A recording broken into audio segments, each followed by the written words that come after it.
여인에 대한 이야기를 들어보셨나요? 아마 어릴 때부터 우리가 사마리아 여인 그리고 김보규의 이 노래를 통하여서 사마리아 여인에 대한 이야기를 많이 경험하고 좀 체험했을 것이라는 생각이 듭니다. 성경 구절에는 여자는 잠잠하라라는 이런 구절이 있어서 그 구절 등으로 여인들이 좀 불편해하는 상황도 있는데요. 사실 예수님은요, 성경의 많은 여인들을 만나면서 그 여자들을 누구보다 존중하고 사랑하는 모습을 보이셨습니다. 그러면 우리 이 성경의 배경이 어떤 시대에 처해 있었는지를 좀 알기를 원하는데요. 유대인 사회의 그 배경과 고대 사회의 여성의 위치를 알기를 원합니다.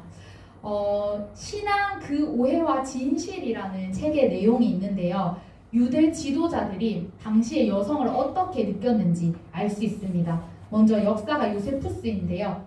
율법은 여성이 남성보다 열등하기 때문에 남성에게 복종하는 것이 당연하다.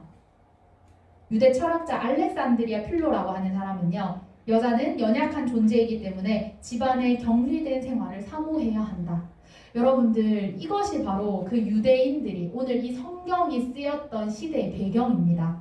그래서 유대교는요, 스승들로부터 여인들이 그리고 남성들이 계속해서 이런 말을 들어왔던 것이죠. 그래서 여자들은 더욱더 소외되고 또 집안에 있을 수밖에 없는 그런 환경에 있었습니다. 그뿐만이 아니죠. 여성들은요, 성경에 인원을 셀 때도 포함되지 않고요. 그리고 별도의 장소에서 예배를 드리기도 했습니다. 우리나라도 예전에 유교 사상이 강하여서 기역자 교회가 있는데요. 대표적인 교회로는 두동교회, 금산교회가 남아있는데 남자와 여자가 따로 앉아서 예배드리는 그런 모습도 볼 수 있습니다. 이런 것처럼 여자는 예배를 드리는데도 제한이 되었고, 심지어 아기를 가져서 아기를 업고 있는데 그 아기를 업는 것조차도 일로 여겨져서 예배를 드리지 못하는 그런 상황에까지 이르는 것이 오늘 이 말씀이 쓰여진 배경의 역사입니다.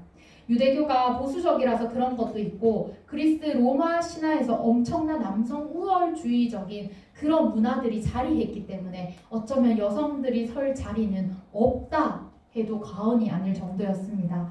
여자아이를 사춘기 이전에 결혼시켜서 먼저 보내는 것, 그런 문화가 있었고요. 남자들은요, 그 반면에 7살부터 그리스의 철학을 배워나가는 그런 확연한 차이 나는 삶을 살았던 것입니다. 그리고 여러분, 이 그리스에서 로마 강대국으로 바뀌게 되면서 그 기존에 있던 문화들이 계속해서 이어지게 되죠. 그래서 심지어는 조혼과 매춘이 너무나도 당연한 것처럼 여겨지는 그런 시대였습니다. 성경의 배경은요, 로마 속국 가운데 있었던 배경인데요. 여성은 여성으로서의 대접을 잘 받지 못하고 날마다 그런 삶을 살아나갔습니다. 자신의 딸을 창녀로 내모는 것이 어쩌면 이상하지 않을 만큼 그런 시대가 바로 오늘 말씀의 시대입니다. 이런 상황 속에서 예수님께서는 많은 여인들을 만나주셨습니다. 그 많은 여인들을 만나주셨을 때 그냥 대충 그냥 지나치면서 만나주신 것이 아니라 그 여자를 진심으로 사랑하고 존중하는 마음을 담아서 그 여인들을 만나주셨습니다. 오늘 사마리아 여인도 예수님께서 만나주셨는데요. 누구보다 존중하는 마음, 사랑하는 마음, 그 마음을 담아서 오늘 사마리아 여인을 예수님께서 만나주셨습니다. 아무도 찾지 않는 자, 소외된 자, 사회에서 알아주지 않는 자를 예수님께서 품으셨다는 것은 그 당시에도 상당히 파격적인 그런 것과 같았습니다. 오늘 예수님과 그 여인의 대화를 정리해보면 이렇습니다. 예수님은 생명에 대해서, 영생에 대해서 그 여인에게 계속 이야기를 합니다. 그런데 그 여인은요, 알아듣지를 못합니다. 그래서 그냥 잠깐 내 갈증을 해소할 그런 물이 필요하다라고 계속해서 이야기를 하고 있는 것이죠. 여자는 예수님을 만나기는 했지만 예수님이 도무지 누군지 모르는 그 상황에서 영생에 대해서 이야기하는 예수님을 이해할 수 없는 그런 가운데 계속해서 대화를 이어나갔습니다. 예수님을 잘 알 수 없음을 알 수 있는 대표적인 오늘 말씀의 구절이 있는데요. 먼저 그 여인이 이 말씀을 쭉 읽다 보면 당신이 야고보다 크냐? 라고 이렇게 묻는 물음이 나옵니다. 예수님과 사마리아 여자는요, 어느 곳에서 이야기를 했습니까? 바로 야곱의 우물 앞에서 이야기를 나눴습니다. 그 여인은요, 그 땡볕이 내리쬐는 정오에 물을 뜨러 옵니다. 보통 이 시기에는 아무도 그 물을 찾지 않습니다. 왜냐하면 더워서 생활조차 되지 않는 그런 환경이었기 때문이죠. 그런데 오늘 이 여인은요, 그런 환경임에도 불구하고 이 우물을 찾아 나섰습니다. 정오의 땡볕에 그 내리쬐는 볕에 내 살이 탈 것만 같은 그런 환경에서 오늘 사마리아 여인이 물을 뜨러 온 겁니다. 그때 이 사마리아 여인과 예수님이 대화를 하게 되는데요. 당신이 야곱보다 크냐라고 이렇게 여인이 말했던 이유는요. 예수님과 사마리아 여인 가운데 이런 당연하다고 느끼는 그런 것들이 존재했습니다. 무엇이 하냐면 이 우물이 야곱에서부터 우리 조상에부터 계속 물을 길러서 먹었고 심지어 짐승들까지도 이 물을 먹었는데 생명과 연관되는 건데 그런데 당신이 이 야곱보다 지금 큽니까? 라고 이야기를 하는 것이죠. 이 사마리아 여인의 마음속에는요. 야곱이 더 크다라는 것을 이미 전제하고 오늘 예수님께 이야기하는 것입니다. 물론 예수님이 누군지 모르고 이야기를 하는 것이죠. 그리고 나서 이 예수님은요 14절에 그 여자에게 이렇게 이야기를 합니다. 내가 주는 물을 마시는 자는 영원히 목마르지 아니하리니 내가 주는 물은 그 속에서 영생하도록 솟아나는 샘물이 되리라. 이렇게 이야기를 하십니다. 여자는요 이 14절에 예수님께서 하시는 말씀을 듣고 이렇게 말을 합니다. 제발 그걸 저에게 좀 주세요. 그런데 이 여자가 예수님이 정말 메시아인 것을 깨닫고 이야기했을까요? 네. 메시아인 것을 깨닫지 못하고 이야기를 한 것입니다. 내가 더 이상 이곳에 물을 기르러 오지 않아도 되게끔 좀 해주십시오. 나는 이 땡볕이 내리쬐는 이 가운데 더 이상 물을 뜨러 가고 싶지 않습니다. 그 마음을 가지고 오늘 예수님에게 여인은 이야기한 것입니다. 예수님은 영생을 이야기하는데 이 여인은 내 목을 잠깐 축일 물이 필요합니다. 라고 이야기하고 있는 것이죠. 네, 여러분 땡볕에 물을 뜨러 가면 얼마나 힘들겠습니까? 그런데 이 여인이 땡볕에 물을 뜨러 간 이유는요. 사람들의 손가락질과 욕과 그런 것들이 너무나도 힘들었기 때문입니다. 우리가 이 영상에서도 보면 알듯이 이 여인은요. 많은 자들에게 욕을 먹는 자였습니다. 이미 남편이 5이 있었는데 지금 살고 있는 그 사람도 네 남편이 아닌 그런 상황이었죠. 사람들은 계속해서 수군거리고 손가락질합니다. 아, 저 창녀 같은 여자. 이런 소리를 듣기가 너무나도 싫어서 그 소외되고 힘든 상황들이 너무나도 싫었기 때문에 오늘 이 땡볕에 물을 뜨러 간 것이죠. 그래서 내가 제발 이 상황을 좀 끝내고 싶습니다. 예수님 저에게 그 물 좀 주십시오 라고 하는 것은요. 단순히 내가 생활하는 물, 영생이 아닌 그냥 내 잠깐 목을 축일 수 있는 그 물을 달라고 하는 것이죠. 그리고 나서 이 여인과 예수님의 이야기는 끝나지 않습니다. 이 사마리아 여인은요 계속해서 눈 가리고 아웅하는 것처럼 예수님께 이야기를 하고 있는 것이죠. 24절은요 예수님께서 하나님은 영이시니 예배하는 자가 영과 진리로 예배할지니라 라고 이 사마리아 여인에게 이야기를 해줍니다. 21절부터 또다시 그 여자에게 계속해서 생수의 말씀을 부어주시면서 오늘 클라이막스를 찍는 이 말씀, 하나님은 영이시니 예배하는 자가 영과 진리로 예배할지니라. 그런데 이 여자는요 25절을 보면 메시아가 곧 그리스도라 하는 이가 오실 줄을 내가 압니다. 그가 오시면 모든 것을 우리에게 알려주실 것도 압니다 라고 이렇게 답을 합니다. 이때까지도요 하나님은 영이시니 예배하는 자가 영과 진리로 예배한다고 이야기를 하고 계속해서 생수에 그 물을 부어주시는데도 이때까지도 이 여인은 아직도 모릅니다. 그냥 메시아가 올 것이라는 것은 내가 알고 있다라고 이야기하지만 막상 지금 내가 대화하는 내 눈앞에 있는 이분이 메시아이고 예수 그리스도인 것을 그는 깨닫지 못했습니다. 그리고 나서 이제 예수님은 그 사마리아 여인의 그 간지러운 것을 아주 시원하게 긁어주십니다. 그 여인에게 이렇게 말씀하십니다. 내가 바로 그다 라고 이렇게 말씀하십니다. 이 말씀을 하시고 나니까요 이제 그 여인의 마치 눈이 가려져 있던 것이 다 벗겨진 것처럼 새롭게 된 것을 우리는 말씀 속에서 볼 수 있습니다. 예수님의 내가 바로 그다라고 하는 말씀을 통하여서 사마리아 여자는 이제 인생의 모든 문제들에 대한 그 근본적인 해답을 찾게 됩니다. 여러분, 이 말씀은 예수님께서 주시는 물을 마시는 사람은 그가 누구이든지 영원히 목마르지 않게 된다는 그 말씀입니다. 오늘 이때까지 사마리아 여인이 예수님과 대화하면서 계속해서 이해하지 못했던 그 문제가 드디어 풀리게 된 것이죠. 그리고 영생이 무엇인지, 드디어 내가 정말 마셔야 할 그 생수가 무엇인지를 사마리아 여인이 깨닫게 됩니다. 그리고 나서 이제 이 영적 갈증, 내가 영원한 생명을 마셔야 함을 깨닫고 나서 이 사마리아 여인이 한 행동이 있는데요. 바로 28절에 나옵니다. 세 가지인데요. 버려두고 들어가서 이르되입니다. 그 여인은 첫 번째, 버렸습니다. 여러분, 무엇을 버렸습니까? 그가 가지고 있던 물동이를 버렸습니다.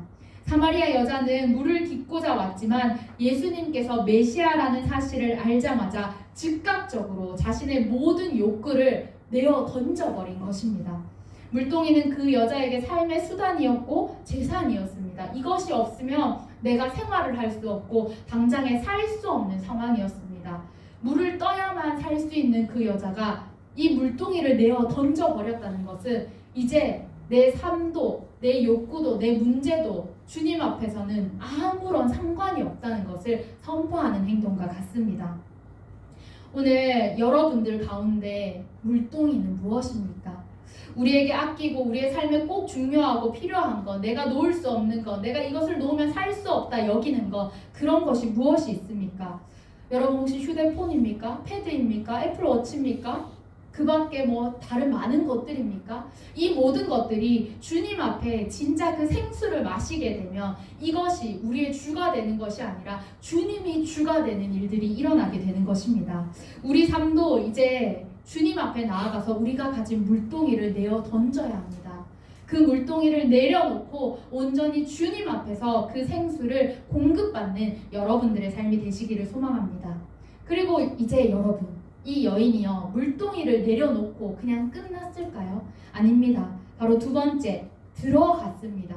어디로 들어갔냐면 바로 자신에게 날마다 수군거리며 욕하는, 너무나도 힘든 삶을 이어나갔던 자신의 삶의 터전, 그 마을로 들어갔습니다.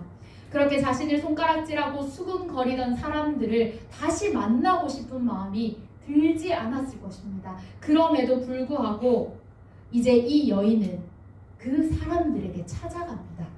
사마리아 여인은요, 자신이 생각했던 모든 것들, 미워했던 마음들, 원망했던 마음들, 주눅들었던 모든 마음들을 이제는 소중하게 여기지 않았습니다. 내 감정에, 내 생각에 치우치지 아니하고 나를 미워했던 그 자들에게 이제는 찾아갑니다. 그래서 무엇을 하냐면 바로 예수 그리스도를 전하는 그 일을 하였습니다. 나를 어떻게 욕했든 간에, 내가 어떤 시선을 받았던 간에 그것을 신경 쓰지 않고 온전히 예수 그리스도 한 분에게 우리의 시선이 맞춰지고 그 여인의 시선이 맞춰져서 그 사람들을 찾아가서 전에도 내가 이 마음이 아무렇지 않다. 오히려 저 사람들이 이 기쁜 소식을, 이 복음을, 이 생수를 함께 마셨으면 좋겠다라는 그 마음을 가지고 마을로 들어가게 된 것입니다. 그런 마음이 생기고 나니까 견딜 수가 없는 것이죠. 그리고 나서 마지막으로 이제 그 여인은요, 그 사람들에게 이르되라고 말씀에 기록하고 있습니다. 정말 내가 만난 그분 메시아, 영원히 나에게 목마르지 않게 할 영생을 주실 그분을 만났다고, 그 사람들에게 이분이 바로 예수 그리스도다, 메시아라고 당당하게 기쁜 소식을 전하는 것입니다. 그랬더니 여러분, 어떤 결과가 일어났는지 아십니까? 보통 여러분, 누군가를 욕하고 그 사람이 너무나도 싫다면 그 사람이 하는 말이 믿어지겠습니까? 절대로 믿어지지 않겠죠. 신뢰가 없겠죠. 그런데 오늘 30절 말씀을 보면요, 사람들이 동네에 나와서 예수님을 만나러 갔다라고 기록을 하고 있었습니다.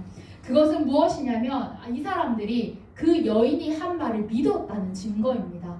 그 여인이 전했던 예수 그리스도가 메시아다. 그 메시아를 내가 만났다라는 것을 깨달았기 때문에 이 동네 사람들도 그 말을 신뢰하고 예수님을 만나러 뛰어나가는 그런 일들이 일어났습니다. 주님의 생수가 부어진 현장에는요, 그 말이 믿어지는 역사가 일어납니다. 그리고 너무 뜨거워서 도저히 활동할 수 없는 곳에 기꺼이 내 시간을 들이고 내 체력을 들여서 달려갈 수 있는 그런 힘이 생기기 때문입니다. 그 예수님을 만나러 나가는 것이 너무나도 기뻐서 나의 모든 것이 상관없어지는 것, 바로 그런 일들이 주님의 생수가 부어지는 현장 가운데 일어납니다. 오늘 여러분들 가운데 이런 은혜가 있기를 소망합니다. 날마다 주님이 부어주시는 생수를 사모하기를 원합니다. 지금 내 마음에는 아무런 느낌도 없고 나는 그냥 잘 살아가고 있고 남들이 보기에도 아무 문제가 없어 보이는 삶이라 할지라도 그 삶 가운데 예수 그리스도가 없으면 그 삶은 죽어있는 삶과 같습니다. 여러분들 이제 마음을 깨우시기를 소망합니다. 우리에게 생수를 부어주시는 분, 영원히 우리를 갈급하지 않게 하시는 분, 우리의 모든 가람을 해결하여 주시는 그 예수 그리스도의 그 말씀을, 그 생수를 받아 먹으시는 여러분들 되시기를 소망합니다. 이제 그리고 나서 우리가 또 한 가지 해야 할 일이 있는데요. 그 생수를 받았다면 이제 그 생수를 흘려보내야겠죠. 여러분들의 삶을 통하여서, 여러분들의 입술과 행동을 통하여서 예수 그리스도가 전해지는 은혜가 있기를 소망합니다. 지금 비록 내 삶에서는 용기조차 나지 않고 나는 전할 마음이 없다라고 생각할 수 있겠지만, 여러분들 주님께서 생수를 부어주시면, 계속해서 공급해주시면 이것이 넘쳐 흐를 수밖에 없습니다. 그래서 여러분들의 삶을 통하여서 예수 그리스도가 증명되며 많은 자들이 예수 그리스도를 만나게 되는 그런 경험이 여러분들 삶을 통하여서 이루어지게 되는 것입니다. 오늘 이 말씀을 기억하시면서 이제 우리의 단순한 체험, 단순히 우리의 목마름을 해결하는 그 체험, 그 이상의 것들을 경험하시는 여러분들 되시기를 소망합니다. 주님께서 그 가란 마음 가운데 생수를 채워주실 때 이제 세상이 줄 수 없는 만족과 유익으로 주님께서 함께 하시며 여러분들에게 맡겨주신 귀한 사명, 예수 그리스도의 말씀을 많은 죽어가는 영혼들에게 전하는 그 사명을 감당할 수 있게 해주실 것입니다. 이 말씀 기억하시면서 함께 기도하겠습니다.